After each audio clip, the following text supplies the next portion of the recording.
I worked for Joe Anderson for 6 years, and then I became engaged to Emerald Hansen in Salt Lake City, a family I'd known for some time. In 1917, we were married in the Salt Lake Temple.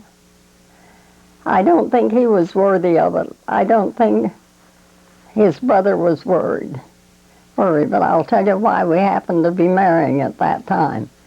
The war, the First World War was on, and the Hansens were so afraid that their two oldest sons would be called up for service that they wanted to get them married now.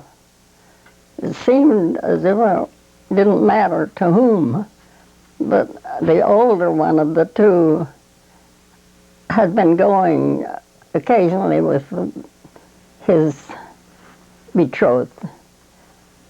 And I had been a visitor in that home for 3 or 4 years, maybe more than that. So I knew this second son very well and had gone on 1 or 2 dates with him, but certainly wasn't in love with him. But his family wanted him to marry now, not wait. So they came to my parents, and it was all arranged that I marry him, and love would catch up with us. But I'm afraid it never did, because later on, 35 years later on, I was divorced. It's a strange tale. We lost everything. We had a beautiful new home to move into when we were married. The father of these 2 boys was in the building game, lumber company, and he built 2 beautiful homes for his 2 sons. And I moved in from my dear little bedroom upstairs in my parents' home to this elegant, beautiful new home. The Hansens were very prominent. They knew all the authorities of the church because the grandfather had lived very close on the Joseph Smith property. It was very close to the prophet. And he got to know all of the authority of the church, the men who were called to be apostles. So when they all got to Salt Lake, when they all reached Salt Lake, I must say, they continued their friendship. And Grandpa Hansen's two sons went their different ways, but Nephi, especially the father of these 2 boys, became very friendly with all of the church authority. And yet, this father didn't do his duty in the church. He didn't go to church. He didn't take his sons. I doubt that they ever had family prayers in their homes. The thing that makes me feel this is that when my husband had appendicitis a few months after we were married, I was worried that it would kill him. In those days, and any operation was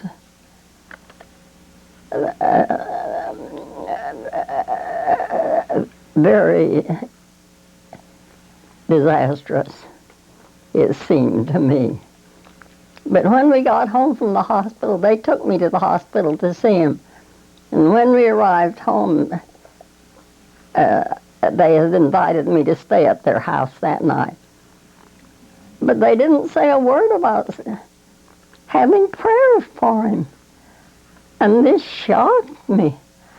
I thought the first thing they would do would say, let's have prayers and pray for him. But they didn't, and so that told me many things. He overcame it, of course, and we went on living our lives. Shall I say his name? Yes. Nephi J. Hansen was, Jennings Hansen was the father's name.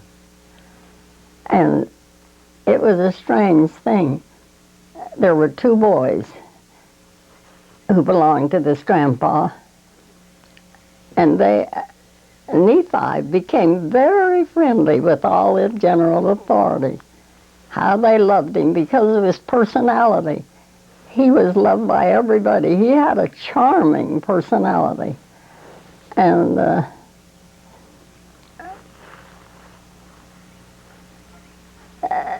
had all of these wonderful Mormon friends, like Stephen L. Richards was one of his closest friends. And yet Nephi did nothing in the church. My husband used to say, oh yes, he does, he gives to the poor. But I don't think he held a job. One Sunday morning, I'd been working with my husband to get him to feel good about the church, and one Sunday morning he came to pick my husband up and take him for a ride, and I said, oh, Grandpa, we don't do that on Sunday. You go to your priesthood meeting, don't you? He said, we get more and closer to the Heavenly Father in those hills and mountains than we'll ever get at church. That was his answer. That's why his sons amounted to nothing. Tell me about some of the good times you had. Okay. Well, there were lots of grand parties. And I remember President and Sister McKay being there for dinner at the Hansen home. There were other big parties and teas, and they were very socially inclined and did many things like that. I think the mother of these boys was on the state board in the Relief Society at one time. We had big, beautiful dinners up there. They lived a full, extravagant life that I had never known, of course, in my little farmland where I lived in Lehigh. My father was a farmer, but when we were married, the wedding was held in their beautiful new home. That is the most beautiful place I've ever seen or been in. What was the address? 17th East. But I don't remember the number. But the strange part of it is that a woman that I worked with in Relief Society told me that her parents bought that home, and they lived there while she went to college, to the university. My husband he may have gone to, or started in the first year of high school, but his father took him out when he was only 20 and made him head of the Ford Motor Company of Utah. And until we failed completely in business when the Depression hit, he remained there. Certainly unfit mentally for such a big job. You said that your husband was in an accident shortly after you were married? Yes. And it damaged his brain somewhat. And what happened? What was the accident? he was traveling from my home on a motorcycle, and he was thrown off. It damaged his one eye. He never saw well out of that eye. But we just weren't in love. You have to have lots of love to make a marriage work. In 1929, the big crash came, and he had been head of the Hansen Auto Company and let a lot of people get on the books owing the Hansen Auto Company a lot of money, and the California bank picked it up. And so they owed the California bank thousands and thousands of dollars. And when the crash came, the bank moved in, took everything we had, our home, the business, everything. He was left standing. And he decided that he'd go to California and try to make out down here. He came and stayed for 3 or 4 months, and then he came home, and they had taken the house by now. They allowed us to put our furnishings in the basement. They were renting the house, the bank was, and they said we could leave our furniture there. And these people who were coming in were very honest people, and they would let it remain in the basement until we got back. And we'd try to get back at Christmas time and dispose of it or do something about it. But when we came back, 3 days before Christmas, these people that were so honest had moved out, and the basement was as clean as a whistle. I remember sitting on the top stair of the basement and sobbing my heart out when I thought of everything being gone. Only one thing, I think, had been saved, and that was a couch that I had given to Mother before I went down to California because she needed it so badly. But it was a shock. We came on down to California, and he tried getting work, and he couldn't get any, so he began buying up. I don't know how he got started with that, but he began buying up wrecks and taking them to the place where we'd rented a house and pounding out all the dents and making it look like new, and then painting it, having it painted, and selling it. And he'd make maybe $100 or $2 on a car, and that was the way he did that until he died. He got very sick with this condition in his head. He'd moved into a small apartment, very small. And I think he regretted everything. Julia and Bob and I lived very comfortably in that little new house. And I went to work, and Bob went to work, and Bob went to night school. And Julia had graduated, so she went to the war effort, got a job with them, but every day she'd cry when she got home because she hated it so, said she'd never be happy, that kind of a life. And one day, Priel, my niece, came to visit us. When Julie came home, she was talking about it and crying, and April said, "You don't have to do that the rest of your life. Why don't you sell this house, Aunt Lex, and sell your furniture and go up to Utah and put Julie in school at the BY?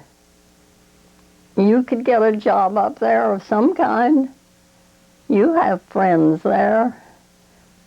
So it was decided that that's exactly what we'd do. I put the house up for sale and the furniture and everything. Sold it within a month or two. And when school started that fall, Julie and I got on the bus with our suitcases. That's all we had left of California. We went to Salt Lake, and I went to Aunt Zale's and stayed for a month or two, but it was very cold and miserable when the storms started coming. So I have a friend in Salt Lake who is very close to me, and she was living alone, and she begged me to come and live with her. So that's what I did. And put Julie in the BYU, and it was the happiest day of her whole life, I think. I stayed there in Salt Lake and went to the Hewlett brothers. They were friends of the Hansens, but they did give me a job. I wasn't fitted for anything. I hadn't been trained for a job, but I worked for them in the office, and they were very wonderful to me. Then a very strange thing happened.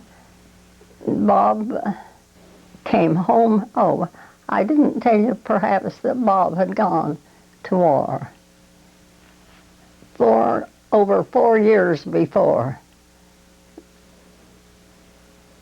When he came home, he wanted to be a dentist. He said if he had to work as a teller in a bank the rest of his life, he didn't want to live. So we worked toward that end. He finally went to USC, made arrangements to get in. I've forgotten how he did it. He was able to enter USC as a dentist. He'd gotten far enough along in college to make that possible.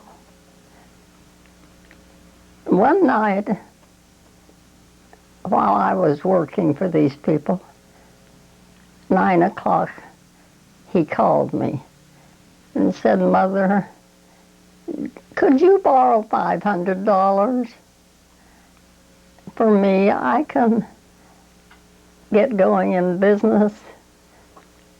I've watched the quarters going in the washing machines at the laundrette. I can put up a laundrette. I can make enough money to get through college. If you'll just find out who would loan me $500. Get somebody up there to loan me $500. And of course that made me smile because I had nobody then to ask. My parents were gone and I wouldn't go to my other relatives, and so I said, "Oh, Bob, forget it. What if you fail?" He had told me that he could get $10,000 from the government. And his banker had told him that he'd help him. But he didn't do it. He couldn't do it without that $500.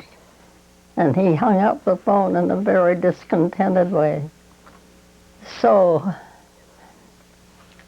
the next morning, when I got to work, I was telling the girls in the office about my son calling and how it frightened me at the thought of borrowing money, having $10,500 to pay off if we failed in the laundrette. I said I just couldn't accept that. So I had said no to Bob. And the girl, the woman who was head of the office, I had laughed kind of when I told them. She said, "No, I wouldn't laugh if I were you.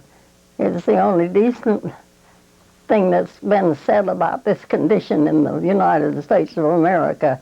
Nobody can buy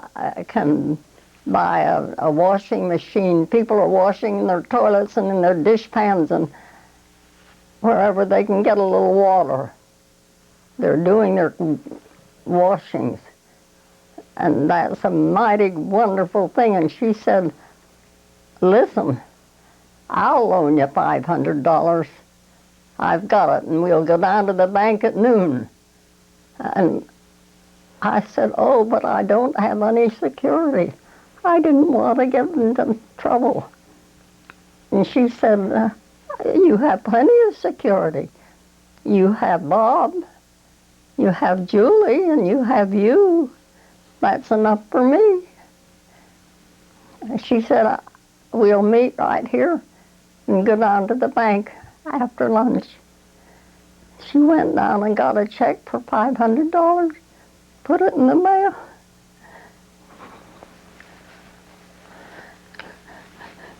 That's how Bob got started in dentistry.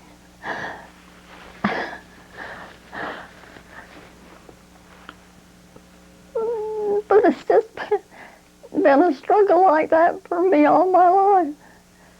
But that one turned out super deluxe. I worried a lot that he might fail and wouldn't be able to pay them back, but we had 3 years of very successful. He got a brand new building. He'd already found it before he called me. And he got everything lined up, and when those gleaming white washers came, he'd ordered them now, and it was beautiful. The big boiler tanks and the big dryers, 2 of them. He just went ahead like this. And it was remarkable. I went there and helped him for 3 years.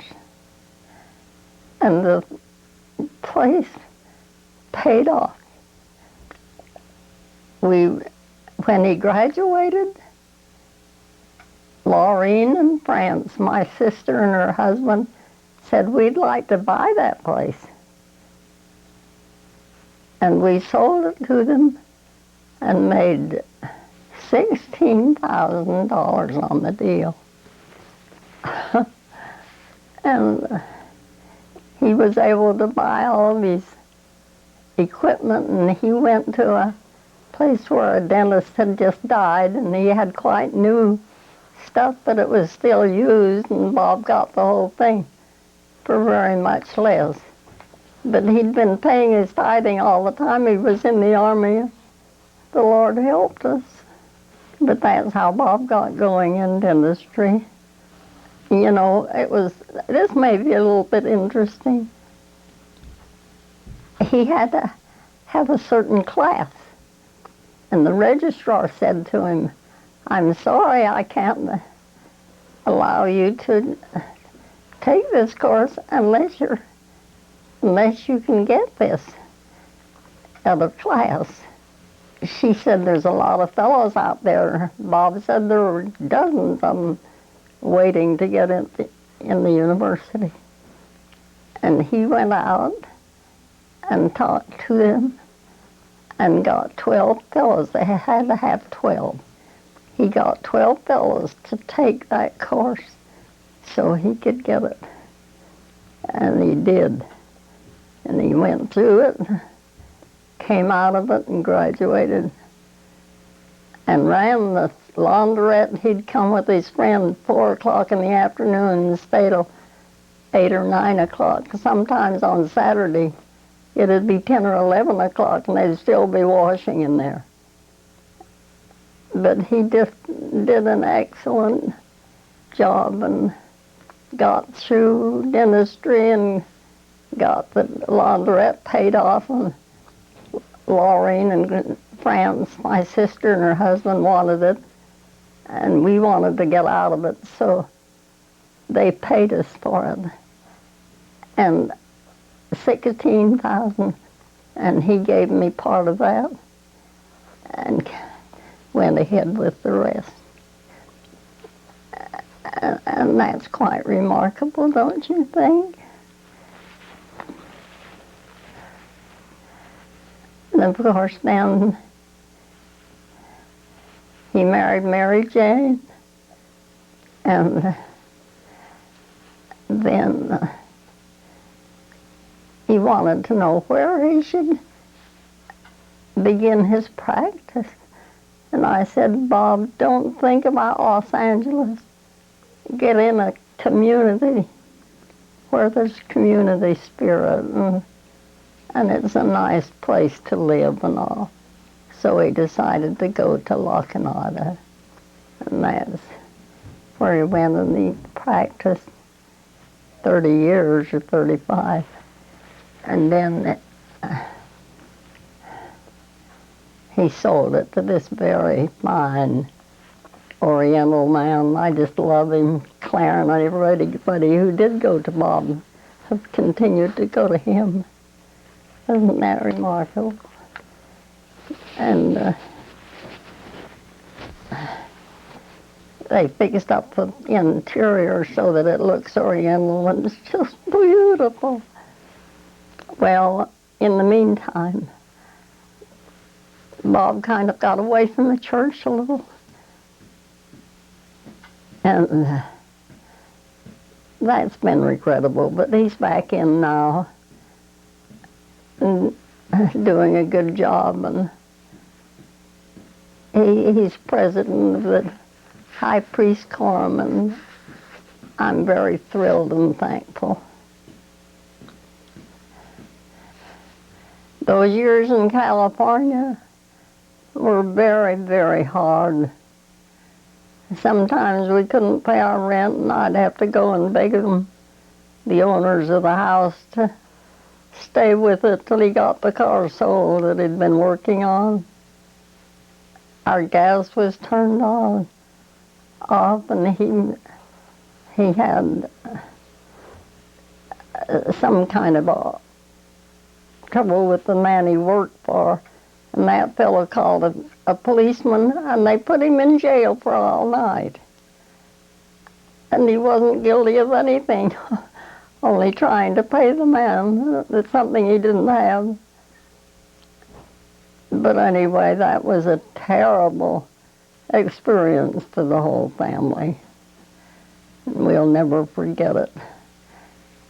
But it was just one embarrassment after another. I had some ladies there for lunch one day, and they came to collect the money for the lights or something.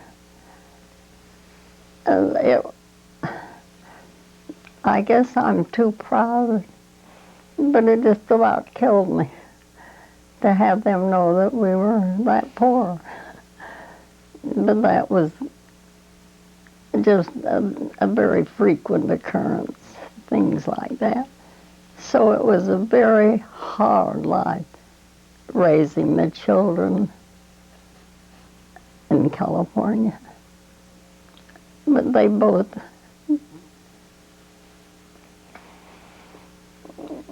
did pretty well. How did Julie meet Clarence? At the Y In her last year. Tell us the story. Oh, that was beautiful. I should tell you that. He came in, I think it was his second maybe his third year. He just returned from the Army. He'd been in the Army for 4 years in the war. And I don't know, he and Julia just hit it off. And he took her out several times that first year that he was home. And this is what happened on the first, the weekend just before Thanksgiving. He came to, his girlfriend, Dorothy Snow, came from California to be with him. He'd been writing to her all the time he was in the Army. Julia thought it was strange that he didn't date her for the Thanksgiving dance. And she kind of worried about it. And then she found that his old girlfriend was in town. This was hard on her. But Dorothy went home on Monday, and Karen was talking to some people, and Julie came up, and she stopped, and they talked. She'd already asked him for a date for the girls' dance. That's when the girls took the fellows. And she said by this time she'd heard why he hadn't called her over the weekend. So she said, "The date's off, Clarence." And he said, "Off? When you make a date, don't you?" And she said, "Not in this case." So she canceled the date and got another date with an awfully nice fellow. And then, of course, he heard that she was, that he was engaged to her. So over the Thanksgiving weekend, something happened to that. And, okay. Okay, here she is. Who is this on the telephone? Barbara Pike. This is Barbara Pike, Grandma. Who? Barbara Pike. Hello, Barbara. How are you? Oh, Barbara, you've been on my mind ever since I got down here. I've been going to write you, and I'm going to, and tell you all the news. But I've been trying to catch up on my mail, and it's been hard. Oh, I really have. It's been a joy, though. Oh, it's wonderful, Barbara. I'm living in a real home again. A beautiful, lovely home where there are children, 5 and 13 boys, 7 and 15 girls, 4 children, and that makes it interesting. And I just love it here. I haven't been homesick not 1 minute. Isn't that something? Well, compare institutional living with a home life and you'll understand. I hope you never have to. With all my heart, I hope you don't. But you make the most of those trials, don't you? Oh, she's just wonderful. And her husband right now was in the process of taking my history. We got it last week, Yes, he's having me talk to him. Tell him everything, and he's putting it on tape. Oh, did you? Oh, it's wonderful because it brings it so fully to life. Yes, they'll be glad. Well, how are you doing? Are you working in the temple? You know, last night, Ken and my granddaughter went to the Oakland temple. It takes them, is it 1 hour or 2 hours? Is it?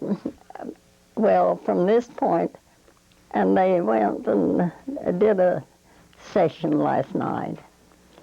But after working all day, that's kind of hard. It's the drive more than the temple. Oh, yes. Well, they love it and they go that way, I guess.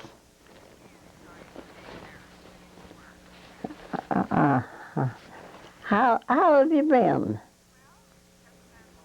Have you been feeling better? You know, the last time I talked to you, you weren't very spunky. Oh, I'm so glad. You bet. Well, I hated to leave the dear souls that had been so good to me. They're all so wonderful. I had 3 calls this morning. Yeah, isn't that wonderful? Oh, I'm so grateful for all you dear souls that helped me to get by this crazy part of my life. It is with me, and you're all so good to give me a lift, and I'm telling you that nobody could be more grateful. I will, darling, and you take care, and I'll write to you. I have your address and all. Now is that Court, C-O-U-R-T? I always hesitate on that word. I think I misspelled it once. But anyway, I know now. Yeah. Well, Barbara, I'm glad you're better. I'm so thrilled that you're not sick. You bet it's not easy to be miserable when you have so many things you want to do. How's my sweetheart, the one with the children? Now, is her name Linda? Yeah. I forget. I use it so seldom that I forget. But, oh, I just love her. She's the sweetest girl on earth.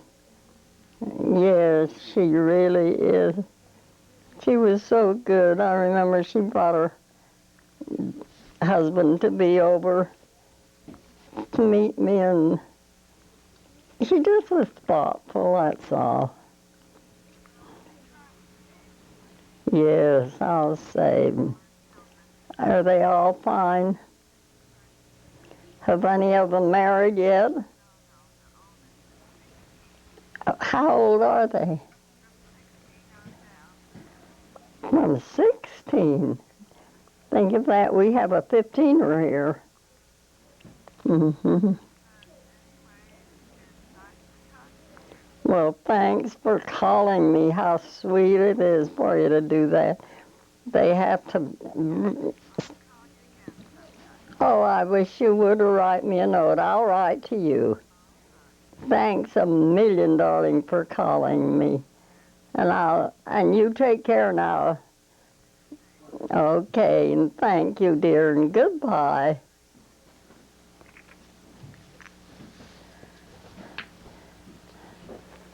You were just talking about Claren being dating Julie. Oh, that's right. Let's talk about that. So, anyway, the next thing Julie heard was that Claren had broken the engagement with Barbara Snow, with this Snow girl.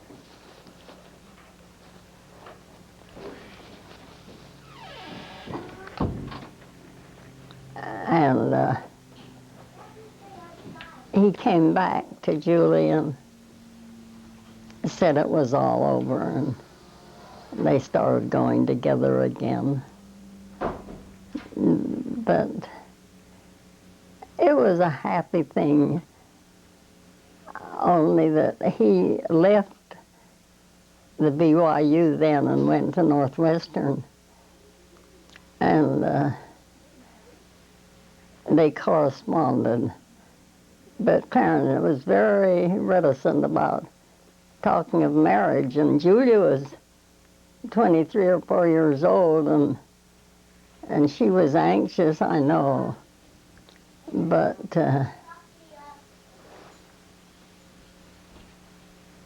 when she left the Y, she cried, I think, all the way home. It was the hardest thing on earth for her. She has been happier there than any place she'd ever lived, I guess, in her life. She had felt all the undercurrent and the things that had happened in our lives. But, oh, how she loved the BYU. And she and Joan lived the last year or two together. And that's why they became so close. Then Clarence left, and she felt horrible about that. She was afraid. He didn't say anything, so she was afraid that it was all over. And so she just wept all the way home. But they corresponded. Not hot love letters, but nice friendly ones. And then she decided that he wasn't going to do anything about it. So she started going with a fellow from the Wilshire Ward. And he was nuts about her. He wanted to get engaged after they'd been going together for 6 months. And he took her on trips with his folks, and he came from a very brilliant family. And they were all doctors and dentists in his family. But she couldn't get over Clarence Oakley. She just couldn't. And this boy bought the diamond, had a big, beautiful diamond, and he was giving it to her that night. The time finally came when she had to accept him or turn him down. And that afternoon, Clarence called. His niece had been in California, and then she left Julie and called Clarence. I guess told him he was a nut, not to have gotten there before this other fellow did. Clarence called her one Saturday afternoon, I remember, and practically proposed to her because she was the happiest girl on earth when she hung up the phone. And there that other boy had the diamond, and she had to turn him away. But she did it in such a way that even his family congratulated her and told her that it was much better to have done it than to try to go through with it. And from then on, you know the story. They were married. Clarence finished school and came home, came to California and got a job. And the engagement proceeded from that point on. I don't know anything about Julie and Clarence. Don't you? Mm-mm. Well, they had a very lovely romance once he made up his mind. But Clarence, a very slow maneuverer. In everything, he weighs it and weighs it and weighs it forever. And I'll have to tell you about Julia and Clarence. When they first came to California, or when Clarence got here and they were married, we had a beautiful wedding for them. at one of my friends' homes where there was a swimming pool, and the kids got beautiful, what are those plants, flowers that grow on trees, great big blossoming plants. Magnolias? Yeah, beautiful magnolias, and threw them onto the top of the water in the swimming pool. It was just a big, beautiful wedding. And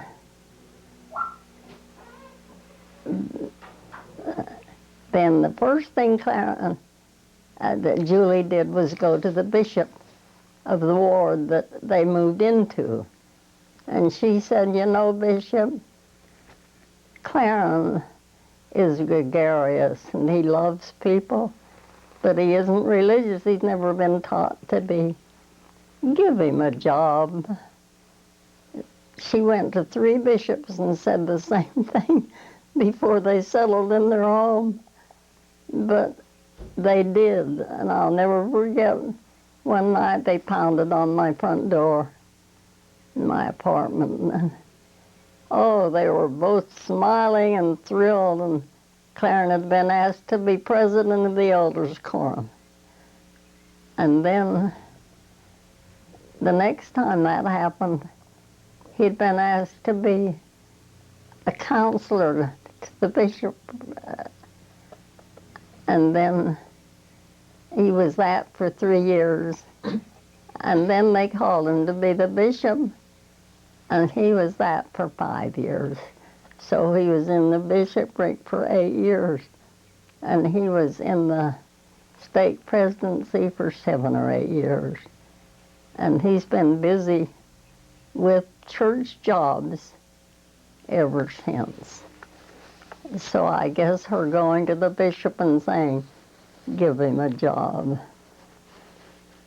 paid off.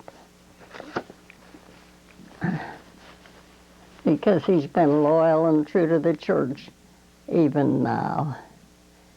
Has appointments come from the general authorities for him to work. He didn't get the last I heard, the job from the bishopric or the stake president. It came from the general authorities. So I'm grateful for that, and he's still busy. And the funny part of it is he loves it, but I guess nobody in the whole church speaks more often than Clarence does. He's always got a job teaching, preaching. Nobody has a funeral that they don't call him to preach the sermon.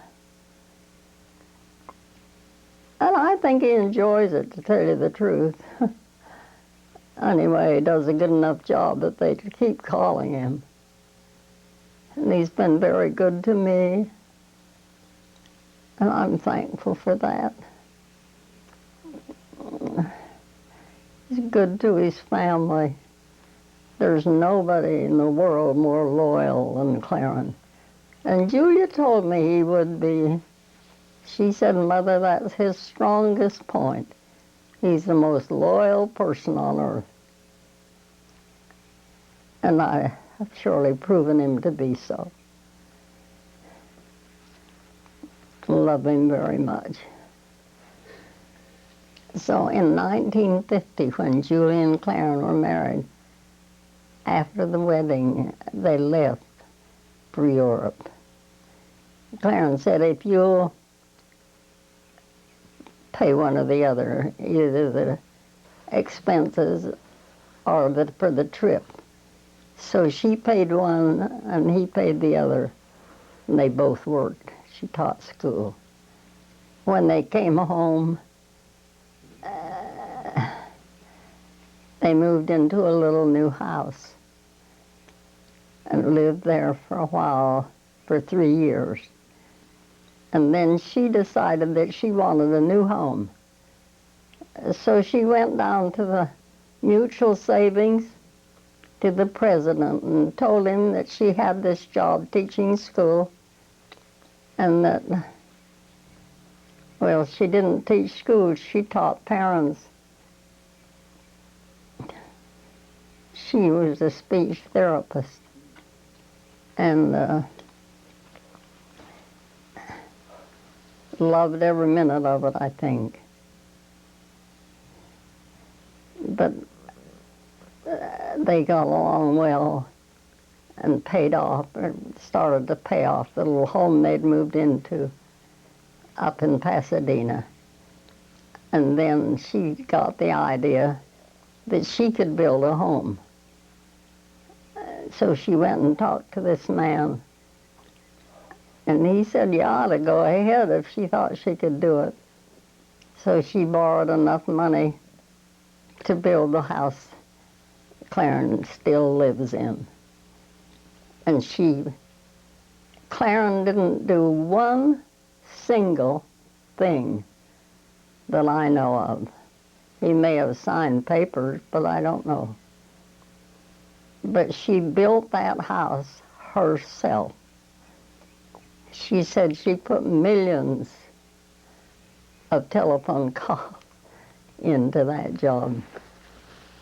And the house turned out as it is today, and she first bought the property and then got the house going. And when it was all finished and furnished, she invited this man to come and see it, who had borrowed the money from.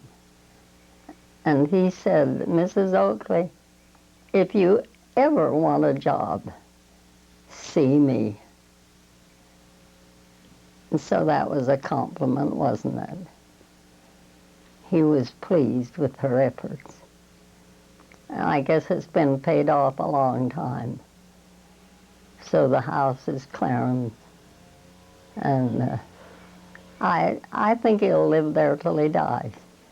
He's so loyal, he couldn't leave it. I don't think he'll ever leave it. And he should, but he just can't.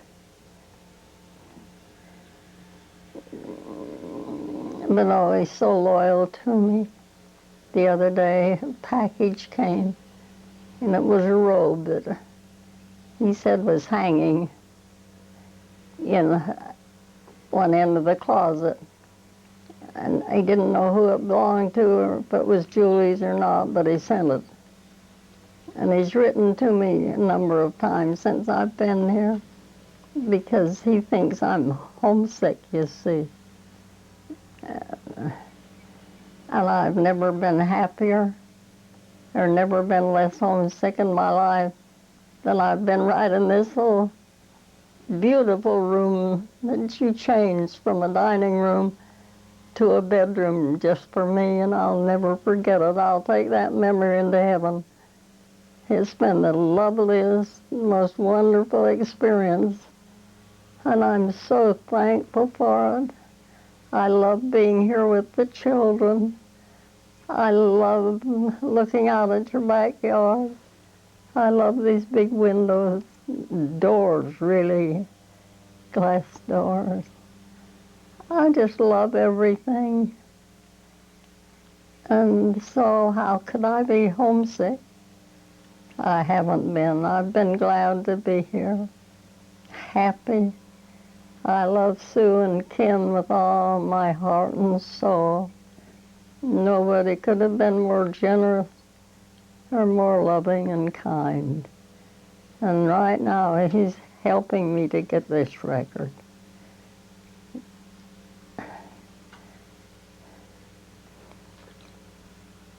Tell me about Brother Peterson. Oh, I married a man who had been a bishop for 16 years. His name? Angus Peterson. And he'd been in the plumbing business for years. Where did you meet him? Well, after we were married, we lived in Glendale in a beautiful apartment that was all newly furnished. When he married me, he said, I want you and Julie to go out to Sloan's, the big furniture store in Westwood. He said, I want you to get whatever you want. It doesn't matter what it is. If you want it, get it. And furnish this 2-bedroom apartment. It had a big, beautiful living room with a big bay window and a dining room, kitchen, and we got everything new, from spoons and knives and forks to dishes and just everything. What was the address? It was thrilling. It was right on Glendale Avenue, one of those big apartments on Glendale going into Glendale proper. But then we went into Canada with my sister Laureen and her husband. Had a wonderful trip up there and saw everything, did everything. So that was a lovely honeymoon. And then he began being very sick. He was just really sick so much of the time, had pain and suffering, and I guess it was cancer. He never would tell me what it was, but I'm sure it must have been, because it just hung on to him and got so bad that they took him into the hospital and he passed away there, 1956. So we were only married 6 years. But he wanted me to have everything brand new and beautiful. And you know that it was.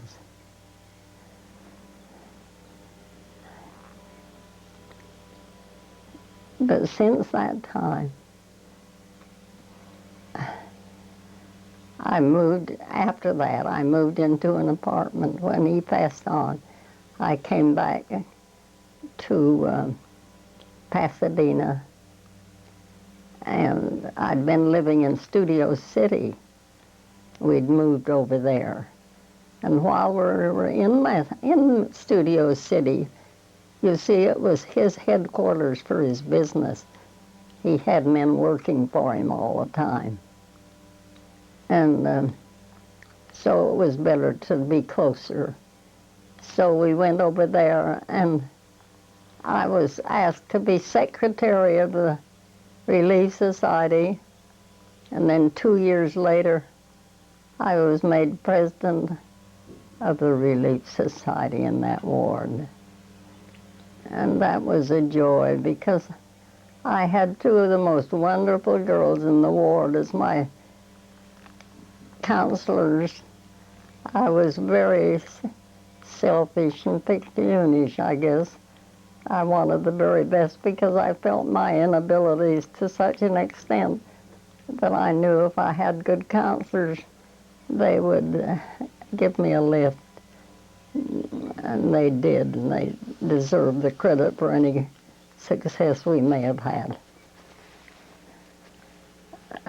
And then when Pete passed away, they had the funeral, and Bob and I went to Salt Lake. They put us on the train, the family did, and we had, what do they call the things that you sleep on a train? Sleeper cars? Anyway, that was furnished. Pullmans. We went to the funeral in Lehigh. He was from Lehigh? Yeah, he was from Lehigh originally. He married my cousin. That's how I happened to know him. And their children, of course, were related to me. So that's how we happened to go to Lehigh for that funeral. What was the name of your cousin? Name of what? Your cousin. Apartment? Cousin. Cousin? Oh, her name was Ethel Peterson. And what was her maiden name? Ethel Evans. Her father was in the stake presidency for years. That's when they left him in there for 25 years. Anyway, after Pete died, then I moved back to Pasadena and got into a nice apartment where it showed off my lovely furniture and everything. And then when I had a chance, I moved in to that beautiful place owned by the Warnicks and the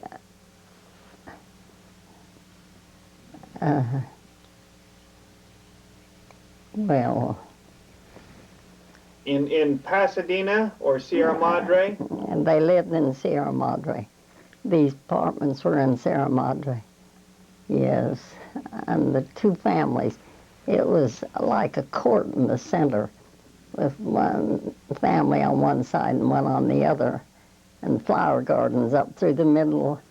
It was just beautiful. I was so proud to live there and was very close, even that.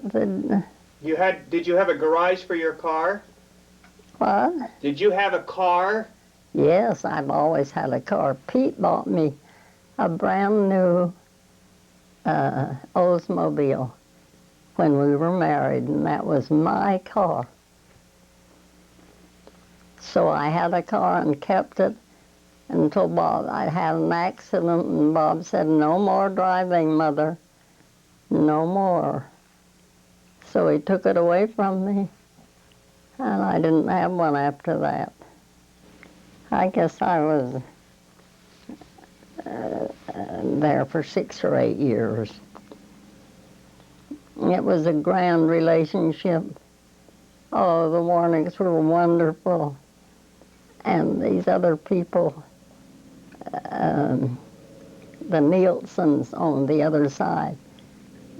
And every birthday since I lived there, the Nielsen's have taken me out to lunch. He would go too, and taken me to lunch and been wonderful friends. This last year, maybe they thought it would be my last, I don't know, but they took me out to Santa Monica and right down to the ocean front, and up on top of that,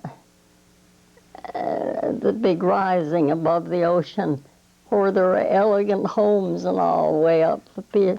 We drove way up there and looked out over the blue ocean. It was a wonderful day. Oh, they were good to me. And we traveled for miles, and then they came back and we went to a very stylish, lovely restaurant right there on the beach.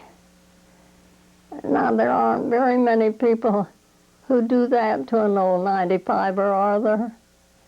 Who care that much? But every year they've done something. They've taken me out to eat on my birthday. So they were true and loving friends. But what's her name, Warnick?